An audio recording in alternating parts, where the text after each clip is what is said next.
This is Alva Community College Radio. I'm John Tompkins, and this is your ACC update. Today we're going to talk to government instructor Dr. Kevin Jeffries about his recent contributions to an open education resource on Texas government. But before we get to that, let's talk about what's happening at ACC.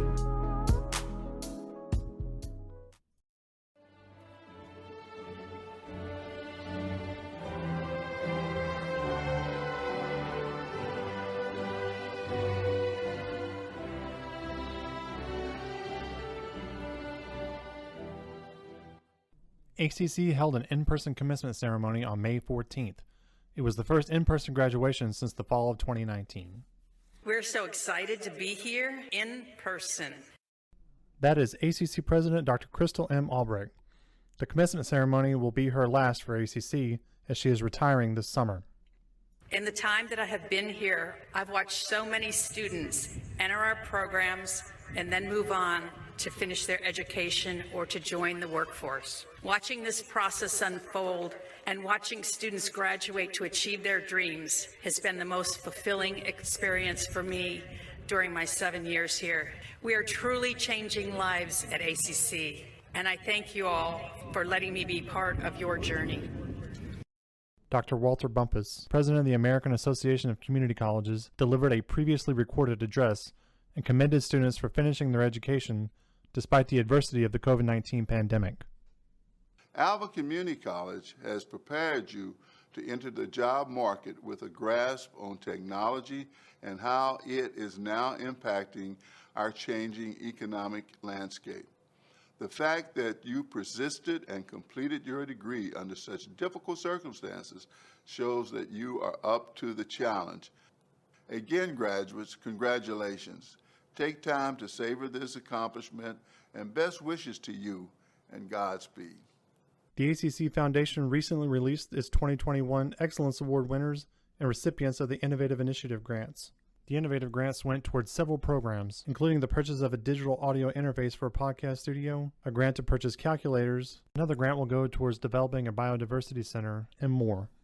This year, 2 winners were announced for each category in the Excellence Awards, including faculty members, technical support, clerical and maintenance employees, and professional staff members.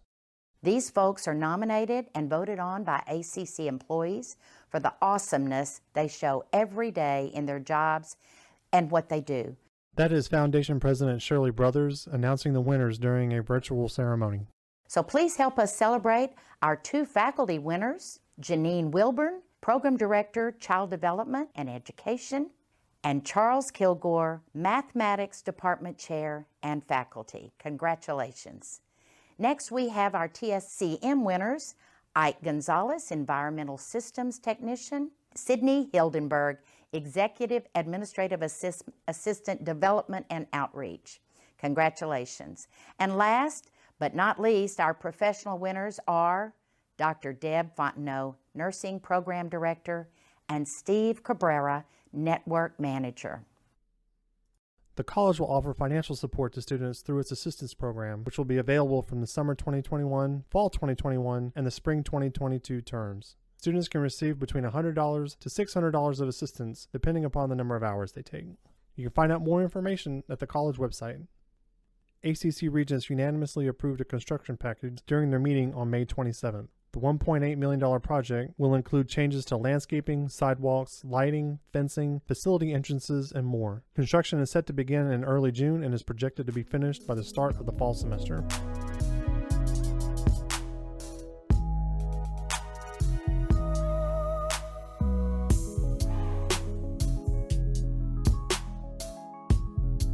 So I'm talking today to Dr. Kevin Jeffries, who recently contributed to what's called an open educational resource. Dr. Jeffries wrote several chapters about Texas government. So welcome, Dr. Jeffries. Good to be here, John. Thank you very much. So first of all, so the book was about was it a general textbook about Texas government? Yes, it's a government textbook. I was invited to join the effort by some colleagues I know at Houston Community College.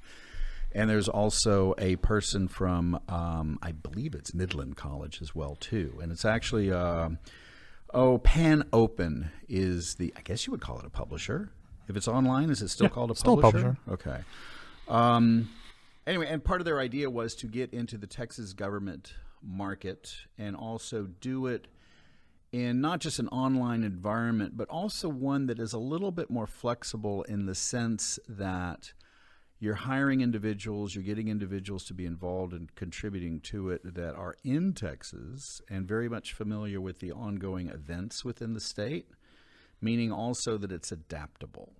Because government is one of those subjects where every day it's a new thing. It's very fluid, and you kind of have to have a resource that works the same way. Very much so. So is this kind of to counteract, like if you write a textbook that 6 years later it could be very... In a year, the situation could be very different. Exactly. But that's the nature of the beast. So I think part of what we're doing is figuring out the best way that this can adapt itself.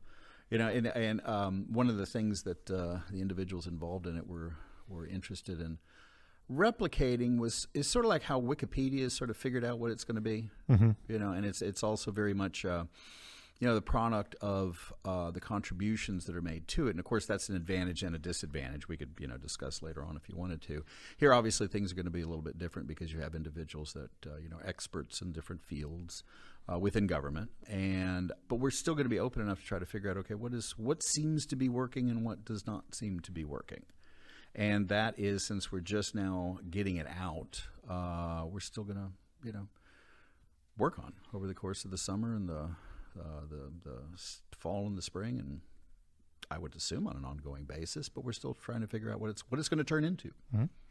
What was your contribution to the OER? I wrote 4 chapters. They ended up being 4 chapters. Originally, it was 3. There was one on constitutions, one on public policy, and one also on state finance. Now, the Constitution chapter, I have a problem with not stopping writing. Mm-hmm. It got to the point where, there was 2 different aspects to it. And again, since it's Texas government, Texas politics, the first thing that I thought was important to know or to review was, okay, what's the nature of the American system? What's the nature of the federal system? What do states do?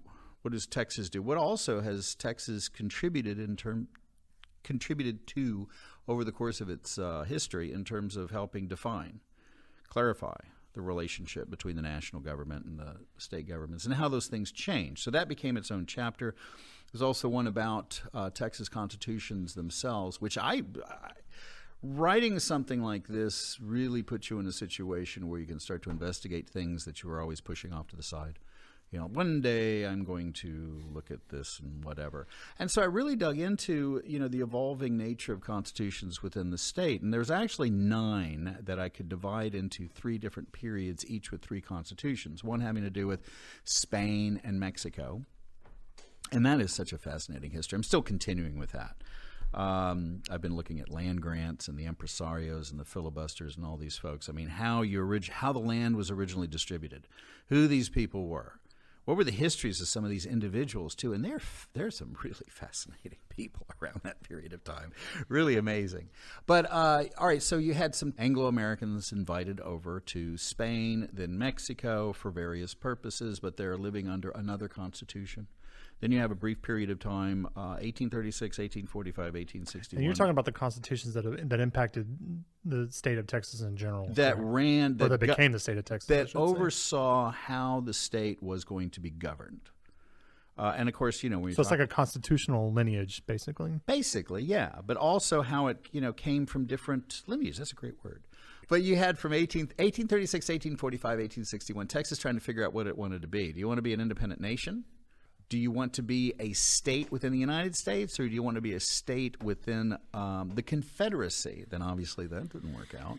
Then you had in a 10-year period, 1866, 1869, 1876. Okay, what kind of constitution is going to be acceptable to both the national government and the power brokers within the state of Texas? And ultimately, you had the 1876 Constitution. Now, we know all of this, but it was like, I tried to find different ways of clarifying the evolution of these documents, and also look at the changes in the 1876 Constitution a little bit more specifically, instead of people coming in and saying, okay, well, there have been 500 amendments since then.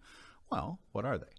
What has changed? What has not changed? Because there are aspects of the Texas Constitution that are exactly the same as they were in 1876, but there are a lot of aspects that are very, very, very different. And I found out, especially coming to involving finance, Texas can borrow a lot more money right now, allows itself to. And again, you've got all of that, written out in the Constitution in different areas. Anyway, those two became two separate chapters. And then there was one on the different public policy areas within the state of Texas and how they're all independently financed.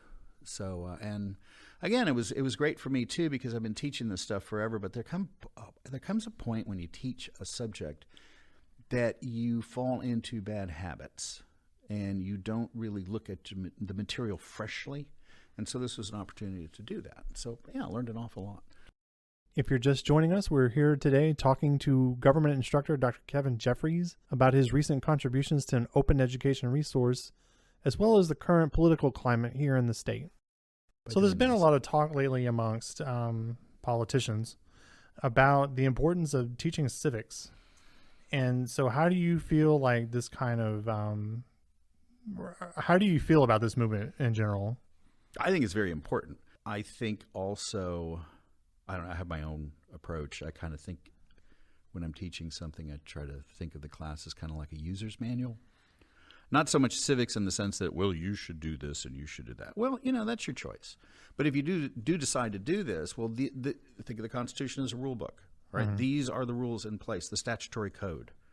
This is where you can find stuff. I mean, one of the things that's really interesting about the Texas environment, online environment, is just how comprehensive it is. I mean, I don't know how other states do it. I choose to limit myself to Texas because it's enough. But there's no excuse for not being able to find full information about all the stuff that you want to get. And so that's the way I approach it.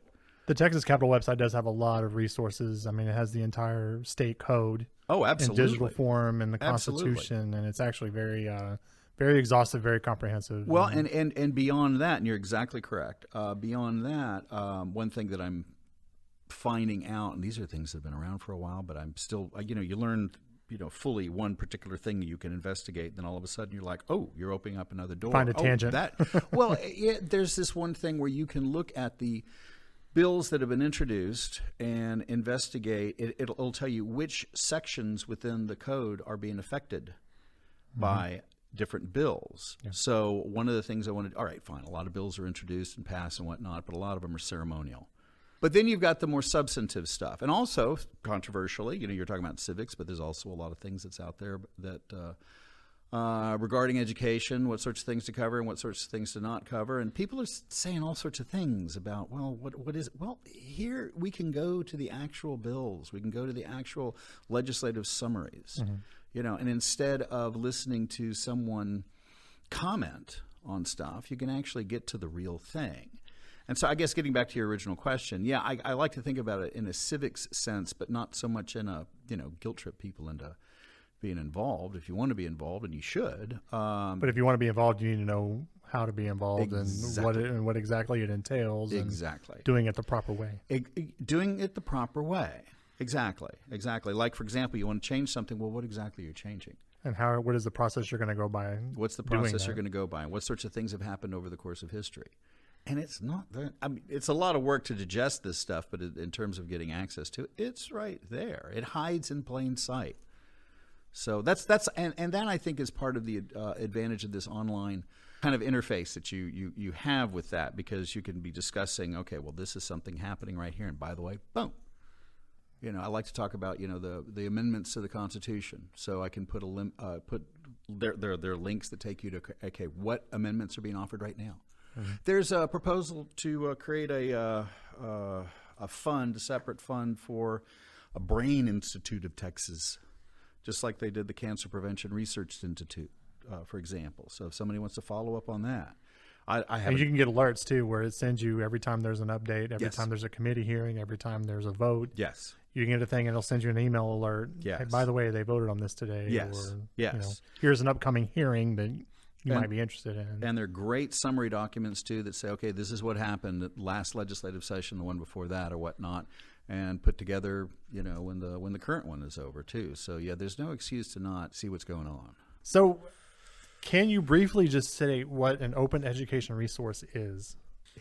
It is simply, well, it's like so many innovations that have been made possible as a result of our digital universe, the interconnectedness now that we have. So it's the same sort of thing, I guess, in terms of education that YouTube was and all the rest of this too. So instead of a book, as you know, it would be something that is not just online in the sense that you're getting text or whatnot, but it's something that fully encompasses the possibilities of this relationship, this online relationship. And like I said, if you want to find out, okay, what sorts of things are going on, boom, you can check it out. It's right there. What's happening today?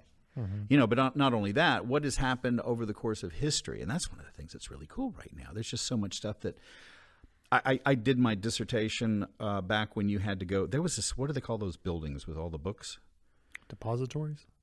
Well, that too, but there were also Are you in these talking other about books. libraries? Yes, I'm talking about. It was crazy. You'd go in, and you know what you'd have to do? You'd have to go stand up. You'd have to pull this book out. Like I was doing some stuff on the Congressional After going Digest. to the card catalog. Well, yeah. And you would have to pull these things out. And I remember it was a depository. It's the University of Houston has one. And I'm going in and I'm pulling books that have probably had never been looked at, opening them and counting, looking at what sorts of changes happen to welfare legislation.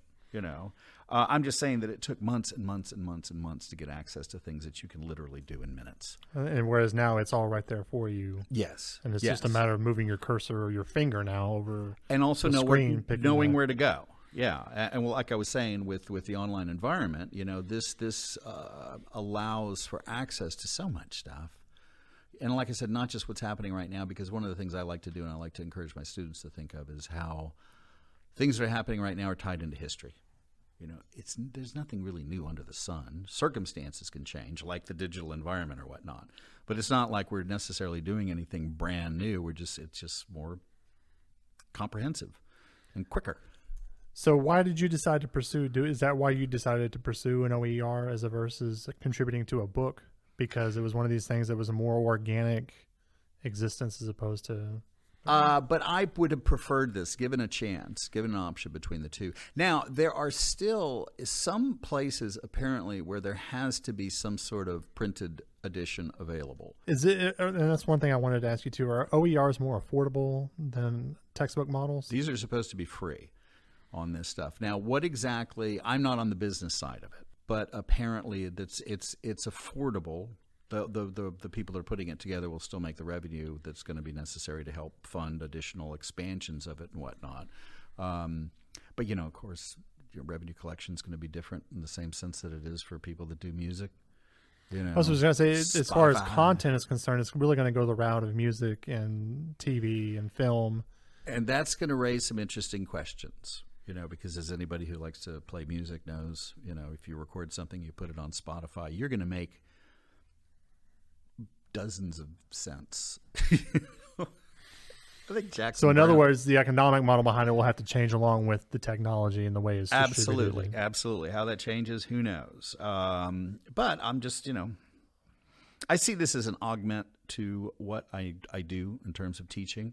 So it's not like I'm desperate for revenue with this. It would be nice to make it rich. I don't think that's going to happen, but that's perfectly fine. But it's stimulating.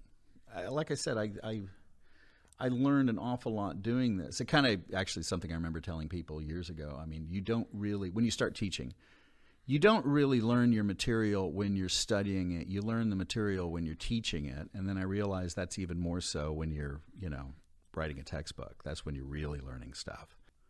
Do you see OERs as becoming more prominent in the future? I see the possibility, but again, there's nothing other than the speed and the increasing sophisticated nature of the websites and whatnot, and better processing capability in computers and the social media platforms, which you didn't have 20 years ago. I mean, we were having these things. These things were out there 15 and 20 years ago. And I was convinced that there was no reason why anybody was ever going to go to a classroom anymore. People were just going to sign up for these things. What are we going to do? And then all of a sudden it's like, I was thinking, well, then you can have everybody sign up for one guy teaching this class. There will be one government instructor throughout the entire. Well, things didn't work out that way. It turns out that people like being in rooms with other folks too.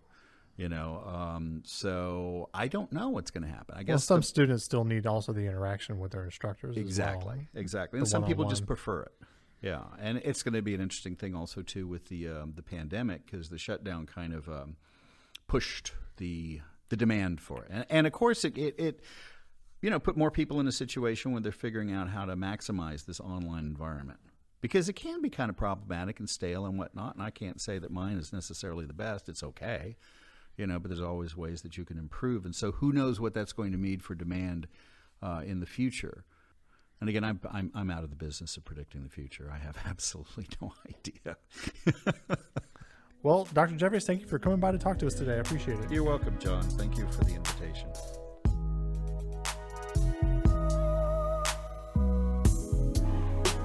Thanks for listening to Alvin Community College Radio. I'm John Tompkins. To read these stories and more, visit alvincollege.edu.